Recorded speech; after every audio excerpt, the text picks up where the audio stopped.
যখন নবী সাল্লাল্লাহু আলাইহি ওয়াসাল্লাম ছেড়ে হয়ে গেছে আর মাত্র 2 মিনিটের মধ্যে ছেড়ে দিচ্ছেন ইনশাআল্লাহ। তো নবী সাল্লাল্লাহু আলাইহি ওয়াসাল্লাম ইনসানের কথাটা বলে নবী সাল্লাল্লাহু আলাইহি ওয়াসাল্লাম তিনি যখন ইনসানের কথা বললেন যে নবী ছোটবেলায় ইনসান কায়েম করেছেন কেমন যে যখন আপনার আমাদের আলিয়াতু সাদিয়া রাদিয়াল্লাহু তাআলা আনহা তিনি যখন নবীকে ডান স্তনের দুধ পান করালেন করার পরে স্তনের দিকে যখন ফেরানো হবে নবী যাওয়াকে দুধ পান করেন কেন পান করেন না কারণ ওনার নিজের দুধ খাই রয়েছে যদি দুধ পান করেন তাহলে সেটা ক্ষুধা থেকে যাবে শিশু নবীর নিয়ে বালিমা তেই বুকের দুধ বান্দিকের স্তনে নবী না দাগাইমু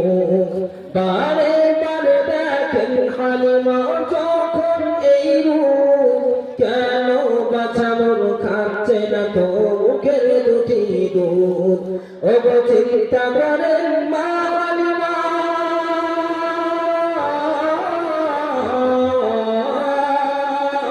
ও গো চিন্তা করেন মা হালিমা মনে করে শরীরে বুঝি রোগ ধরেছে জায়গাটা ভারে ডাক্তার বলে শরীরে তোমার কোন রোগ নাই ডাক্তার বলে শরীরে তোমার কোন রোগ নাই হালিমা বলে খোদা গো তুমি দাও বলে উপায় এ দুনিয়া দুনিয়া রে দুনিয়া দুনিয়াতে এলেন নবী মোরে তুম হয়ে তারি রবিউল আউয়াল আমিনার কোলে দুনিয়াতে এলেন নবী মোরে তুম হয়ে তারি রবিউল আউয়াল আমিনার কোলে মা হালিমার ছেলে ছিল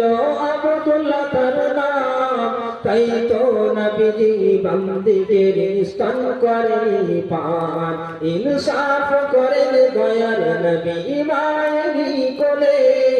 ইনসাফ করেন দয়ার নবী মায়েরই কোলে তাই ভাইয়ের হক মায়ের দুধ খেলো না বলে নেই বিচারের অভাব আছে আজ দুনিয়াতে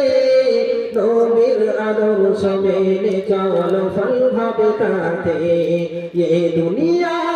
দুনিয়া রে দুনিয়া